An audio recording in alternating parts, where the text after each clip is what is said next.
Queridos amigos, sejam bem-vindos ao canal Videira Espírita. Meu nome é Cristina Brito e este é o programa Gotas do Evangelho. Aqui diariamente vemos as mensagens do Espírito Emmanuel recebidas pela mediunidade de Chico Xavier e reunidas no livro Pão Nosso, publicado pela Federação Espírita Brasileira. Vamos hoje ver a mensagem de número 136, cujo título é Conflito. Vejamos então que o versículo destacado por Emmanuel é o versículo 21 do capítulo 7 da carta de Paulo aos Romanos. Então são palavras de Paulo que nos diz: acho então esta lei em mim, quando quero fazer o bem, o mal está comigo. Então, já percebemos qual é o conflito. O conflito está entre o que queremos fazer e o que sabemos que devemos fazer por ser melhor. Então, aí está o querer e o dever. É um conflito. O bem que quero não faço, o mal que não quero, isso sim eu faço. Eu quero, não é? Eu quero assimilar as virtudes, mas só que eu não assimilo por encanto, eu não assimilo porque passo a conhecer a verdade, eu assimilo na medida em que eu pratico. O conflito é superado na prática e isso exige tempo, porque é uma construção em nós, não é? Construção do homem novo, do verdadeiro cristão, do verdadeiro espírita, que é o homem de bem, não é? Que todas esses termos querem dizer a mesma coisa. Vejamos então o que Emmanuel nos comenta deste versículo que vamos repetir. Acho então esta lei em mim, quando quero fazer o bem, o mal está comigo. Emmanuel nos diz: os discípulos sinceros do Evangelho, à maneira de Paulo de Tarso, encontram grande conflito na própria natureza. Quase sempre são defrontados por enormes dificuldades nos testemunhos. No instante justo, quando lhes cabe revelar a presença do divino companheiro no coração, é a hora do testemunho, né? De colocarmos em prática o que abraçamos como ideal. Eis que uma palavra, uma atitude ligeira os traem diante da própria consciência, indicando-lhes a continuidade das antigas fraquezas. Então, exatamente, as antigas fraquezas não vão desaparecer só porque estamos determinados a nos renovar. Elas vão estar ali, porque são condicionamentos nos quais nós investimos muito tempo e muitas energias. Eles não vão sumir assim. A maioria experimenta sensações de vergonha e dor. Sim, quando cedemos a essas tendências antigas, negativas, depois vem a ressaca moral. Eu não devia ter feito, eu não devia ter dito, por quê? Fomos invigilantes. Daí a recomendação de Jesus: vigiai e orai para não cairdes em tentação. E aí é isto, a tentação é cairmos no erro dessas tendências viciosas do passado, que ainda, como Paulo bem diz, ainda estão conosco. E Emmanuel continua: alguns atribuem as quedas à influenciação de espíritos maléficos e geralmente procuram o inimigo no plano exterior, quando deveriam sanar em si mesmos a causa indesejável de sintonia com o mal. Ou seja, se tem alguém me perturbando e tentando colocar lenha na minha fogueira, eu só boto lenha numa fogueira que está ardendo. Porque se eu jogar lenha numa fogueira apagada, não faz diferença nenhuma. Então eu tenho que ter um foguinho na minha fogueira. E aí a lenha que chega faz o fogo aumentar. Se eu não tiver fogo na fogueira, vai jogar lenha e não vai dar em nada. É isso. É porque ainda temos foguinhos a queimar lá nas nossas viciações do que começamos lá tanto tempo lá atrás, não é? Então, às vezes, fica assim, é porque eu tenho espíritos que me perturbam e me levam a fazer coisas que eu não quero fazer. De quem é o livre-arbítrio? A vontade soberana na vida de cada um é a vontade de cada um. Então, se eu dou ao outro poder da vontade do outro na minha vontade, sou eu que estou dando. Ele está lá tentando. Oportunista. Se der, deu. Mas ele não pode forçar uma situação, ele não pode fazer surgir o fogo. Ele só traz o fogo dele. Se tiver o que Emmanuel coloca como sintonia, é o que faz que Jesus diz, vigiai e orai para não cair em tentação. Cair na própria fraqueza, não na fraqueza do outro, na sua. Então, essa sintonia com o mal. Sintonia com o mal começa aqui. O outro vai trazer perturbação dele, mas cabe a nós entrar em sintonia com a perturbação do outro ou não. Pode ser encarnado também, né? Porque o encarnado também... tá vendo? Eu estava tão calma, mas aí chegou o outro, começou a me perturbar, começou a falar no meu ouvido, aí eu fui, perdi a calma, e aí falei um montão de coisa, depois me arrependi. E vai botar na conta do outro? Por que eu não mantive a minha calma? Eu não sou capaz de manter a minha calma? Eu sou capaz. Claro que eu sou capaz. Nós não recebemos uma situação que não podemos enfrentar e superar, porque senão Deus estaria totalmente equivocado. E Deus é perfeito, não se equivoca. Então, nós é que devemos sanar em nós mesmos a causa indesejável de sintonia com o mal. E aí a providência vai nos dando o quê? Material para o exercício. Qual é o material de exercício? Perturbação. Só em contato com a perturbação externa, nós vamos aprender a calar a perturbação interna. Para quê? Para apagar nossa fogueira. Seria bom se fosse uma. Para apagar nossas fogueiras. Por isso que enfrentamos problemas no mundo. E aí ele continua dizendo, é indubitável, ou seja, é inquestionável. Não há dúvida nenhuma que ainda nos achamos em região muito distante daquela em que possamos viver isentos de vibrações adversas. Sim, mundo de provas e expiações com espíritos imperfeitos, vamos continuar passando por situações em que somos constantemente confrontados por perturbações e perturbadores dos dois planos, sendo que muitas vezes nos contamos entre eles. Todavia, é necessário verificar a observação de Paulo em nós próprios. Ou seja, ainda vamos ter no mundo perturbação à nossa volta, mas em nós próprios, como Paulo destaca, né? O mal está comigo. Então não está só fora de mim, também está comigo. Sobre esse mal, nós temos poder. Sobre o mal do outro, não. Nós temos poder de não entrar em sintonia com o mal do outro, com o problema do outro, com a perturbação do outro. Isso nós temos poder. Basta para isso tratarmos a nossa e não darmos mais essa sintonia.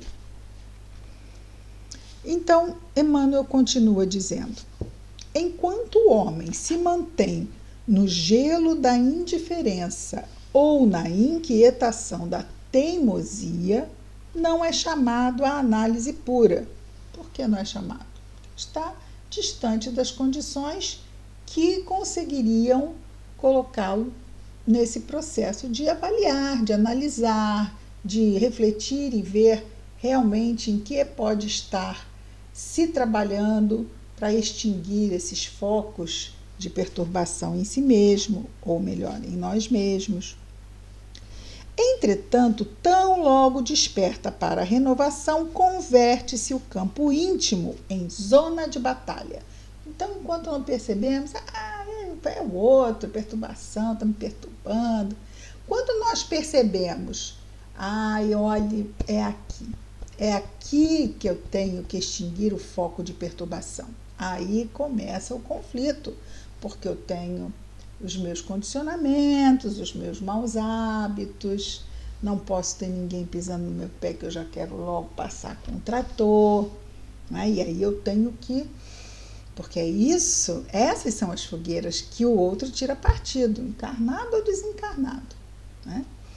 Então eu tenho que aprender a não me misturar com fogueiras alheias e tratar de jogar sempre muita água na fogueira, na nossa, para manter ela apagada. Porque ô danadinha de fogueira que quando a gente percebe, lá está aquela brasinha ali, mas estava apagada ontem, hoje já tem aquela brasinha ali.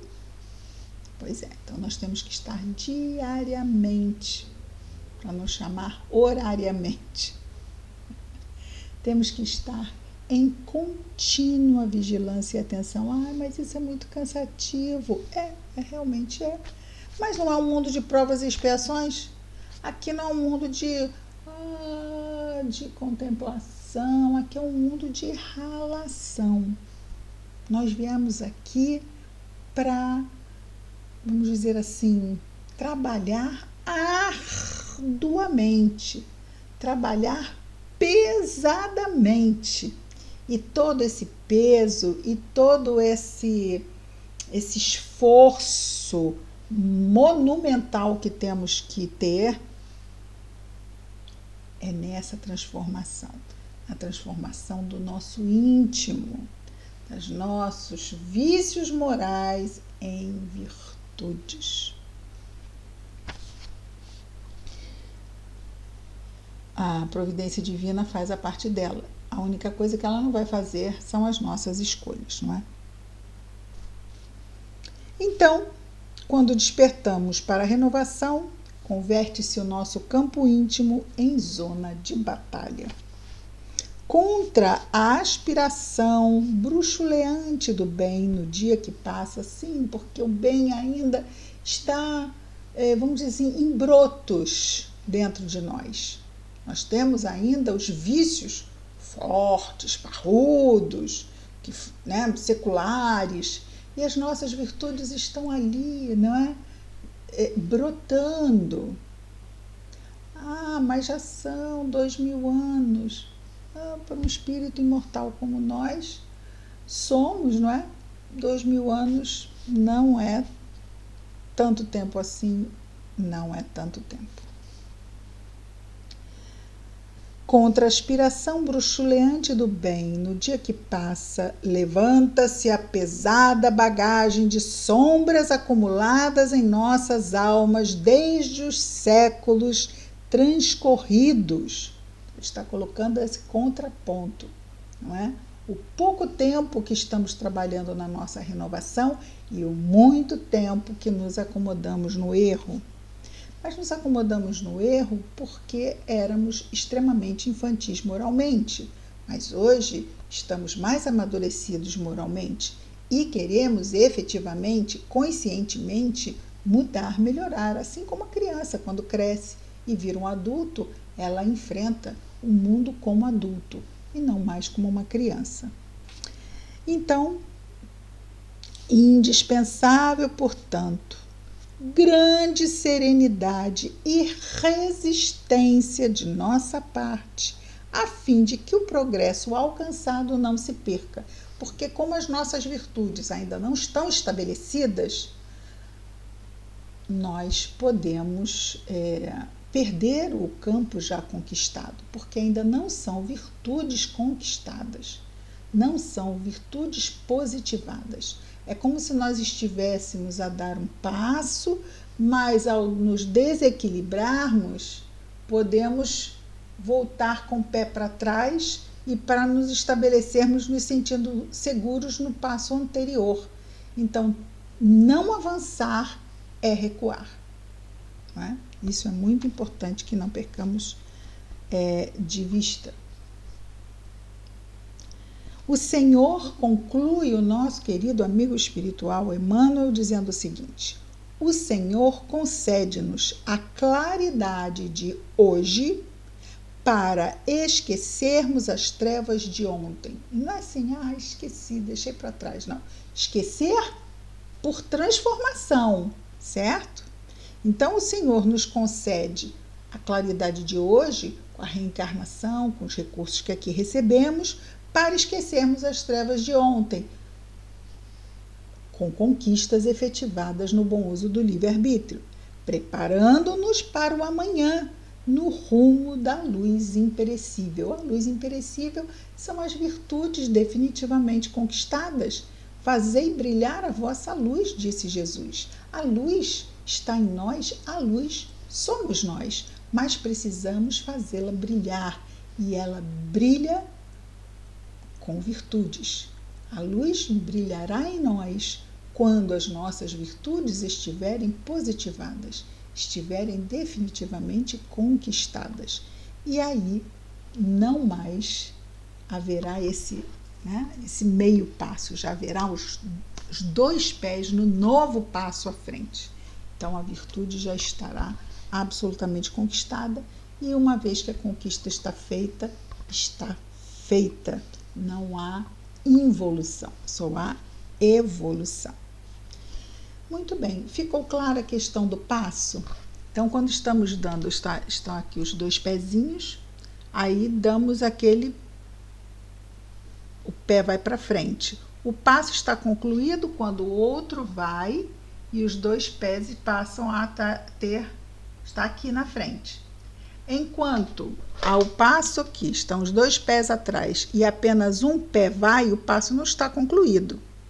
Então, pode acontecer, não é? De não ser um passo bem sucedido e haver o pé volta para trás para o passo anterior. Por isso que não avançar é se atrasar. Não é? Então, nós precisamos saber que quando estamos aqui ainda, estamos aqui. Se não efetivamos a nossa conquista da virtude, pode ser que nós venhamos para cá. E aí o que a gente achou que estava tendo, deixou de ter. Precisamos estar bastante atentos sobre isso, porque estamos construindo. É a mesma coisa que um aluno. Ele está lá em maio, começou o período, começou o ano. Então, lá no meio do ano letivo, ele está indo bem, está achando que, agora eu vou conquistar esse ano e tal. Mas pode ser que no terceiro bimestre do ano, ele comece a andar mal. E aí, ele que achou que ia passar de ano, começa a ter notas baixas, e pode ser que ele repita o ano? Pode ser. E aí ele vai para o ano seguinte? Não, ele continua onde ele estava. Não é? É isso. Excelente. Renovação necessária. Mas cada um de nós assume a sua em ritmo, não é? E tempo que assim a própria vontade estabelecer, não é? Vamos orar a Jesus? Querido Mestre Jesus, obrigado, Senhor, por mais este dia, pela bênção reencarnatória, pelas oportunidades que recebemos de trabalharmos as nossas virtudes, de trabalharmos a melhoria do nosso livre-arbítrio, de diminuirmos o conflito interno sobre o bem que queremos realizar e ainda o erro que muitas vezes, por invigilância, pode vir impulsivamente a ser uma escolha nossa. Ajuda-nos então, Jesus, por favor, a que estejamos atentos, a que nos lembremos da prece. Abençoa nossos esforços, Jesus. Abençoa nosso anjo guardião. Abençoa nossa saúde física, mental, emocional, espiritual. Abençoa, Jesus, nossos lares, famílias e afetos. Mas abençoa também, Senhor, todos os nossos irmãos de humanidade, em especial aqueles que se encontram em sofrimento, aonde quer que estejam, Senhor. Que as tuas bênçãos estejam em nós e entre nós, hoje e sempre. Graças a Deus. É isso, queridos amigos. Amanhã estaremos de volta com mais um programa, Gotas do Evangelho. Muita paz a todos.